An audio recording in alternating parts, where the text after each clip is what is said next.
Viewers, welcome back to my YouTube channel Zarina's accounting classes. आज की video में हम अगेन चैप्टर 3 11th स्टैंडर्ड का जो हमने किया था स्टार्ट लास्ट वीडियो में, वही हम कंटिन्यू करेंगे। हमारा टॉपिक था लास्ट वीडियो में बेसिक प्रिंसिपल्स ऑफ अकाउंटिंग।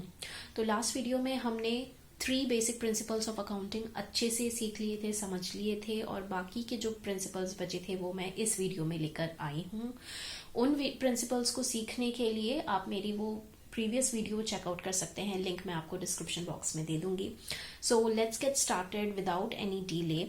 आज का जो बेसिक प्रिंसिपल पहला हम सीखने की कोशिश करेंगे वो है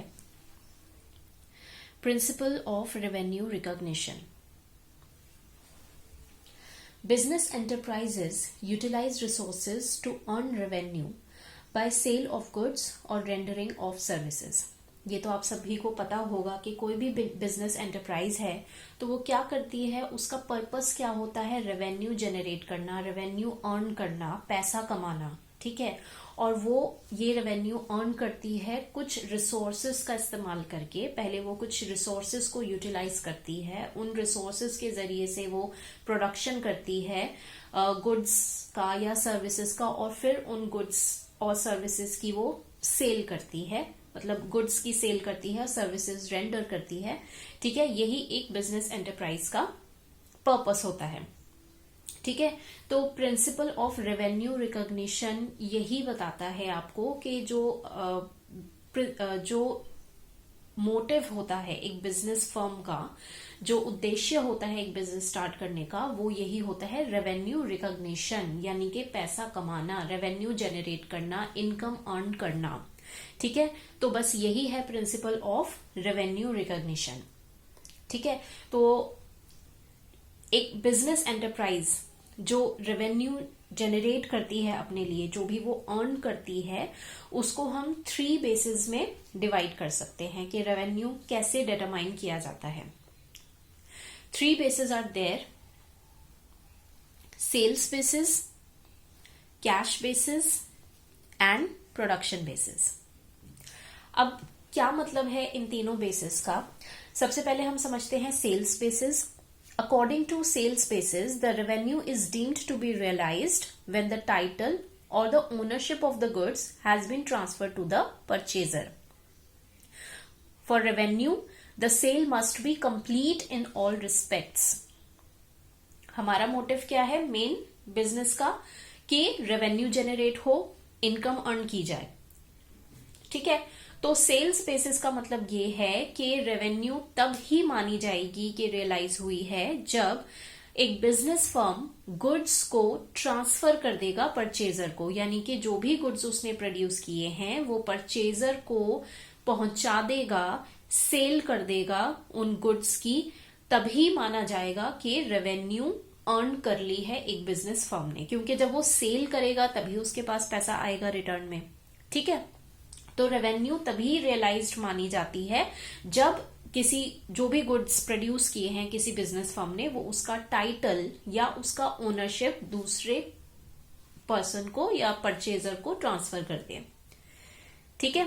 and sales must be complete in all respect. Sale की जो प्रोसेस है, ठीक है, यानी कि जो भी गुड्स हैं उनको जो बेचने की प्रक्रिया है वो कंप्लीट होनी चाहिए, पूरी तरह से कंप्लीट होनी चाहिए ये प्रोसेस, तभी माना जाएगा कि रेवेन्यू अर्न कर लिया है बिजनेस ने, ठीक है। तो इसे कहते हैं sales basis for revenue recognition.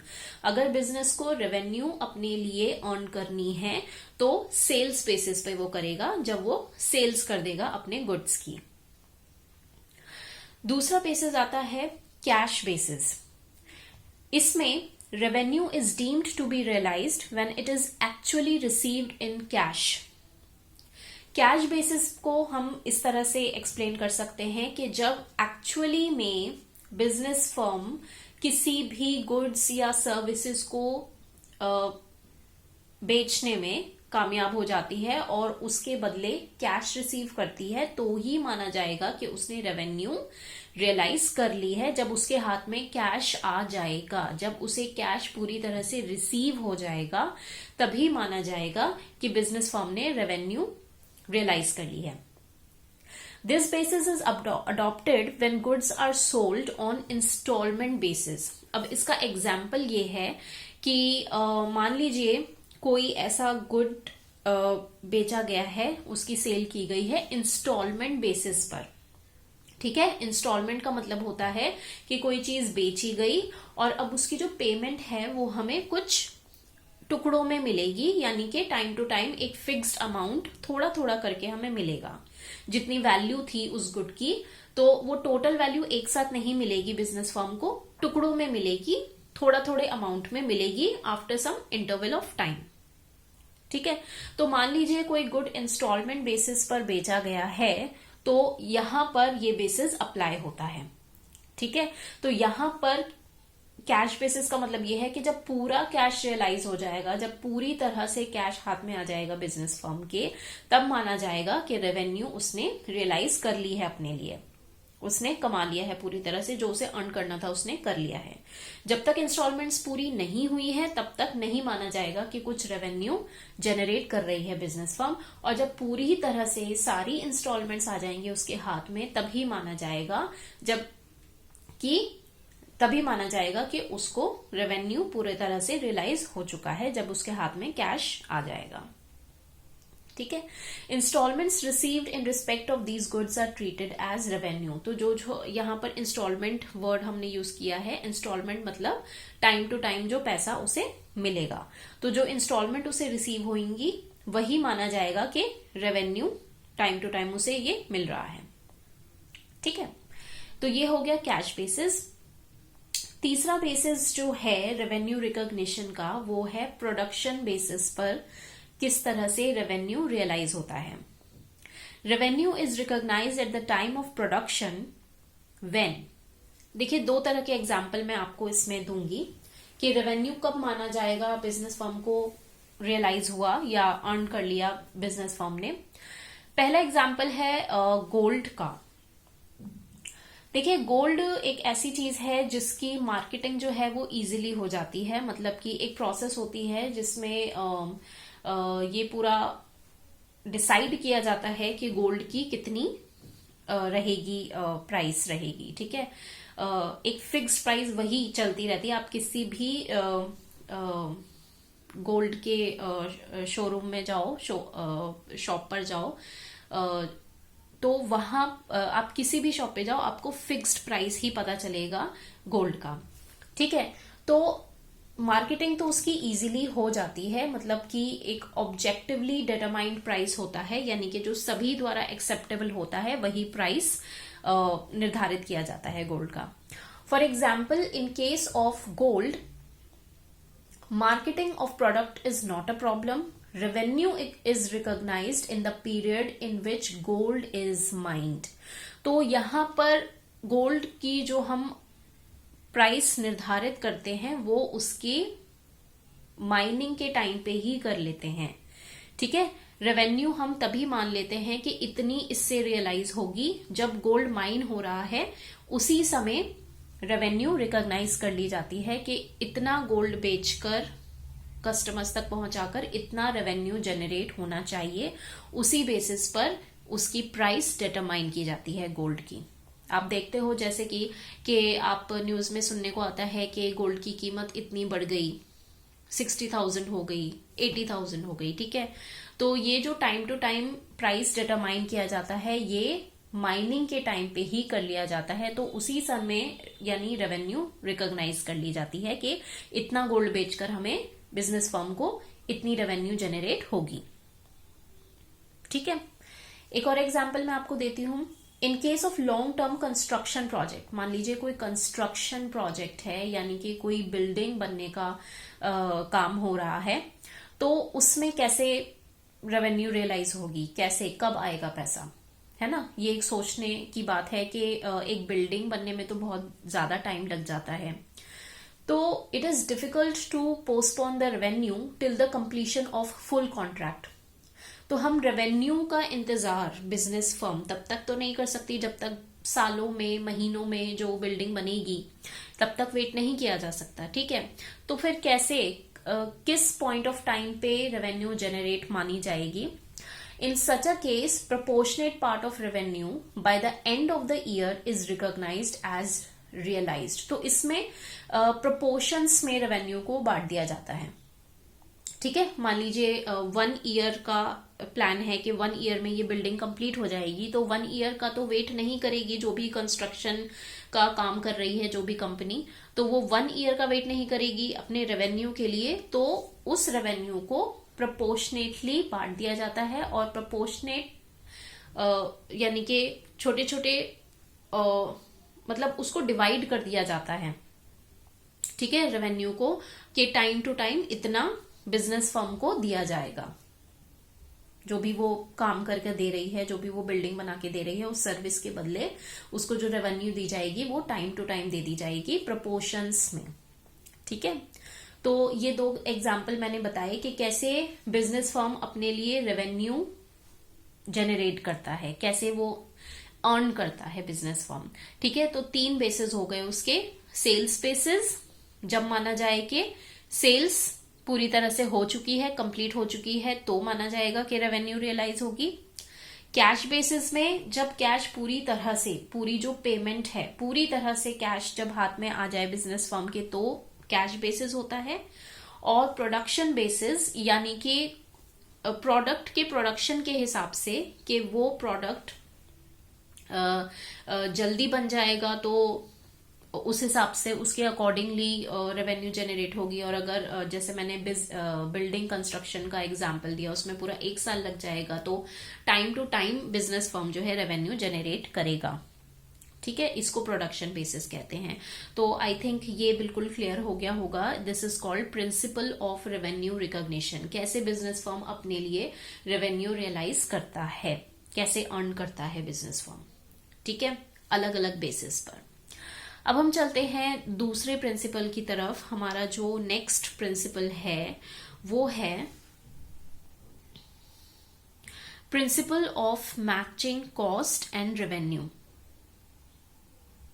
यानी बिजनेस फर्म को हमेशा कॉस्ट मीन्स जो भी पैसा लगता है, जो भी एक्सपेंसेस होते हैं, जो भी खर्च आता है एक पर्टिकुलर प्रोडक्ट को बनाने में, एंड रेवेन्यू यानी कि उस प्रोडक्ट को बेचने के बाद, उसकी सेल्स के बाद कितना पैसा कमाएगी एक बिजनेस फर्म.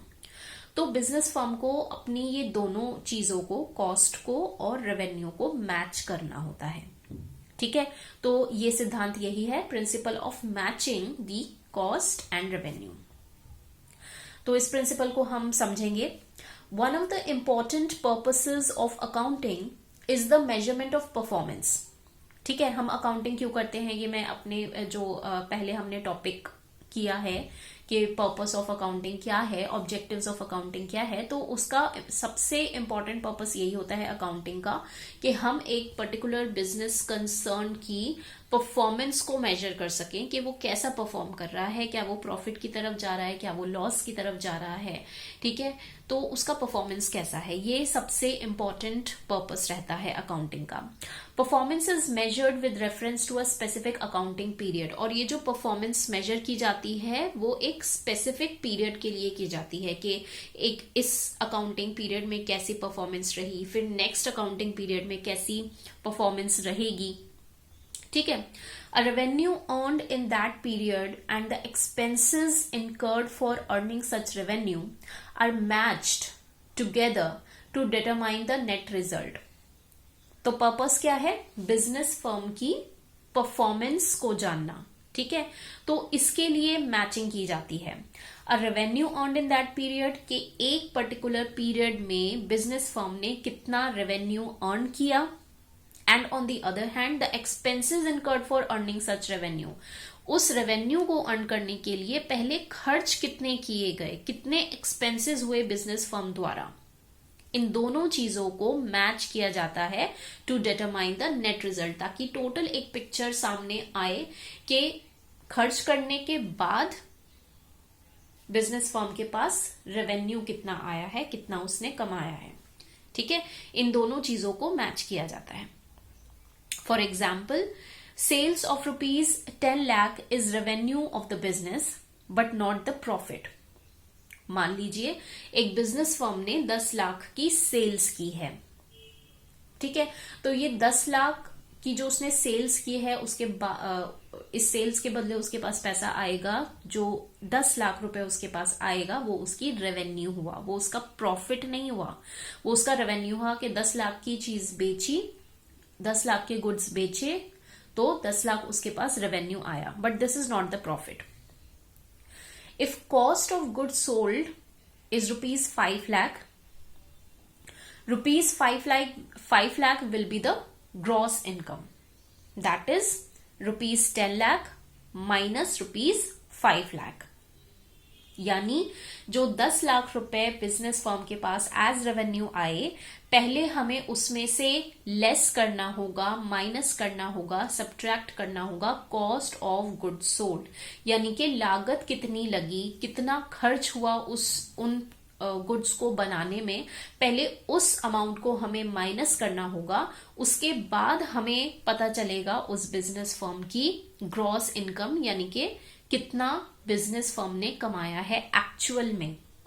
ठीक है, तो 10 लाख इज द रेवेन्यू, उसमें से कॉस्ट, जो भी लागत लगी, जो भी खर्चे आए, उसको हम बोलते हैं अकाउंटिंग की लैंग्वेज में कॉस्ट ऑफ गुड्स सोल्ड. जो भी गुड्स बेचे गए हैं उसमें लागत कितनी आई, उसमें खर्च कितना आया, उस 5 लाख को हम माइनस कर देंगे. उसके बाद ₹5 लाख जो बचेगा वो बिजनेस फर्म की इनकम है.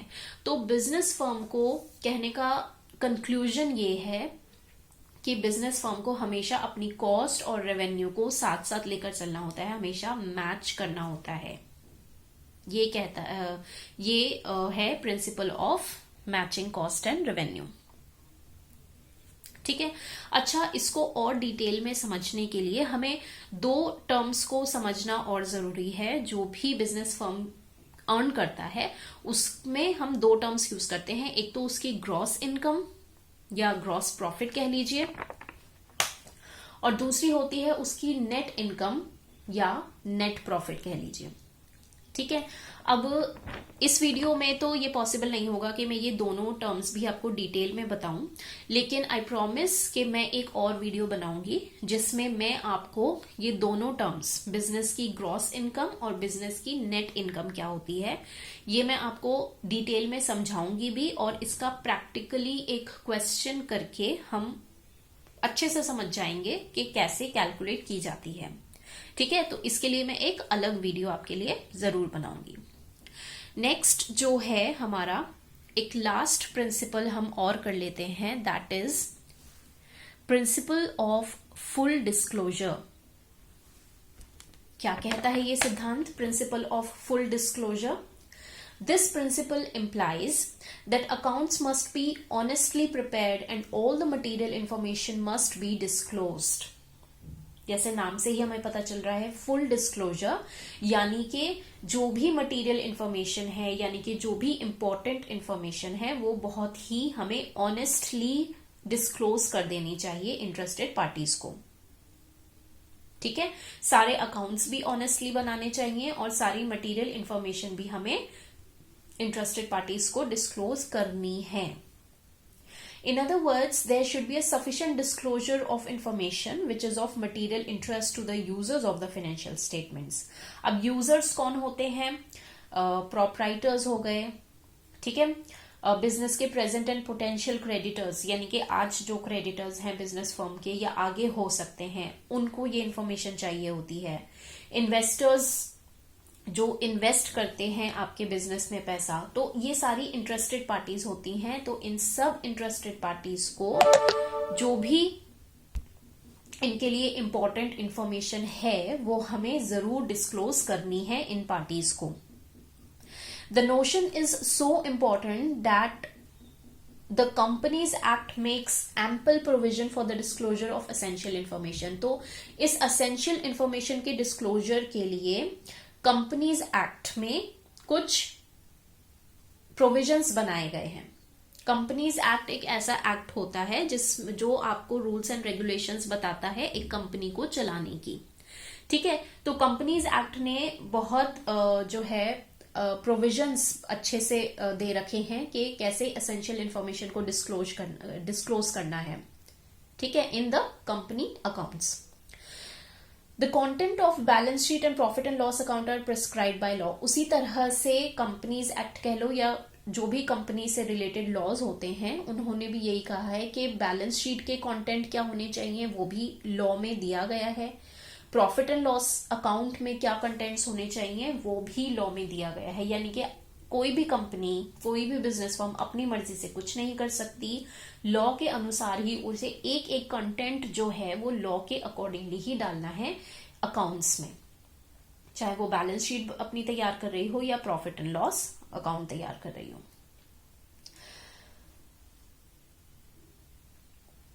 These are designed to make disclosure of all material facts compulsory। ठीक है, ये बहुत ही कंपल्सरी किया गया है कि डिस्क्लोजर हो, जितने भी मटेरियल फैक्ट्स हैं उनका अच्छे से डिस्क्लोजर हो। वेरियस आइटम्स और facts which do not find place in accounting statements are shown in the balance sheet by way of footnotes. और कुछ फैक्ट्स ऐसे होते हैं जो बहुत ज्यादा इंपॉर्टेंस के नहीं होते हैं, ठीक है, जिनकी अकाउंटिंग स्टेटमेंट्स में कोई जगह नहीं होती है, उनको नहीं बोला गया है एज कंटेंट डालने के लिए किसी भी लॉ द्वारा।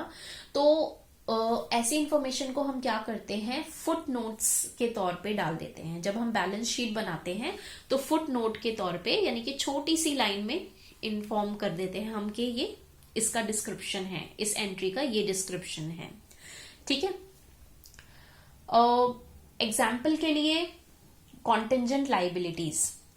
कॉन्टेंजेंट लाइबिलिटीज क्या होता है ये मैं आपको प्रीवियस वीडियो में बिल्कुल अच्छे से समझा चुकी हूँ। ये term contingent liability that is claims pending in court of law. अगर कोई क्लेम जो अभी मतलब क्लेम किया है किसी ने और वो केस अभी चल रहा है, पेंडिंग है इन कोर्ट ऑफ लॉ, तो ये हो गई बिजनेस फर्म के ऊपर कॉन्टेंजेंट लाइबिलिटी कि अगर लॉ में कोर्ट में ये प्रूफ हो गया तो वो लाइबिलिटी उसे चुकानी पड़ेगी। ठीक है, तो ये कॉन्टेंजेंट लाइबिलिटी ये एक तरह से नॉट सो इम्पोर्टेंट इन्फॉर्मेशन है, बहुत ज्यादा इंपॉर्टेंट नहीं है, तो इसको हम फुटनोट के तौर पे बैलेंस शीट में दिखा सकते हैं।